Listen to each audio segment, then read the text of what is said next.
হ্যাঁ, মার্জার আসন করব। শ্বাস ছাড়তে ছাড়তে আমরা নাভি দেখবো, শ্বাস নিতে নিতে ছাদ দেখবো। এটা কোমরের ব্যথার জন্য খুবই উপকারী আসন। আবার শ্বাস নিতে নিতে নাভি দেখবো, পরে তুলে দিব। আবার শ্বাস নিতে নিতে ছাদ দেখবো। এবার ডান হাত তুলবো, বা পা তুলবো।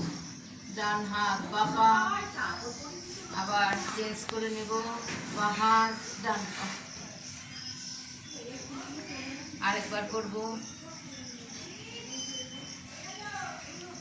দুটো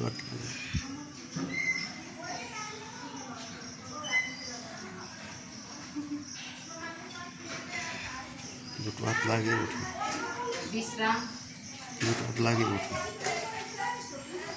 থুতনি লাগাবো আমরা, আবার ধীরে ধীরে তুলবো। দু হাত একসাথে নেব, থুতনি লাগাবো, আবার উপরে তুলবো। আরেকবার বিশ্রাম।